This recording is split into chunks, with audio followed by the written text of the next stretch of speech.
पयले सुवातेर उलोवणी फेस्ताची परबी दिता सगळे गोंयचे लोकांक आनी गोंयान आमचे गोंयचो इतलो संख्येन लोक येवन जो सेंट फ्रांसीस झेवियरान आपलो मोग दाखयलो तें एक्सपोजिशन आसून दी हें फेस्ता मीस आसून दी दुसरी मिसां आसून दी दाखयलें की खरें तो गोंयचो सायब म्हूण आनी हांगा तरेतरेचे लोक येयला एक जावन लोक येयला इतलो बावाड तेंचो आसा हे पेट्रन सेंटाचेर आनी तेका लागून हांव एक सांगपाक सोदतां this particular place called Goa and this exposition is a religious function supposed to be, but it brings all communities together, all religious people together, which has been appreciated by none other than the Vatican delegation led by the Cardinal Tagle, Luis Tagle, who came as a representative of Pope Francis.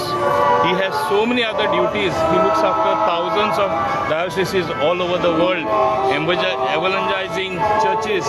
In spite of that, he has chosen to come here. What does it show? That Goa, and particularly this particular feast and the relics of Saint Francis Xavier, is, I think, a message of sorts, as is the theme here, to the human beings in this world, to humankind, that ultimately we all are one. We are God's children and we should promote the goodness, promote happiness and not be against each other in terms what you see today, whether you look at the polity of this country or whether you look elsewhere. Also, it is a strong message that if I may recollect, Prime Minister Shri Narendra Modi ji had invited Pope Francis. Now I think it is a foregone conclusion.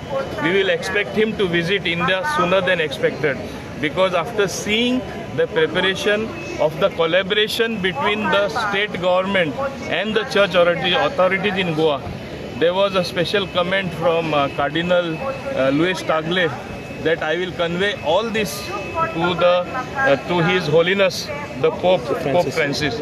I think this will send a message to him and the urge to visit our great country even stronger. And I'm sure that our Honorable Prime Minister will make it happen. And if Pope Francis comes to India, certainly Goa will be on his itinerary, which all of us are waiting for, all Goans are waiting for, irrespective of any religion. So I say this is a classic example of the classiest collaboration between the people of Goa, its government, and the church and the clergy. Yeah, thank you. Thank you, sir.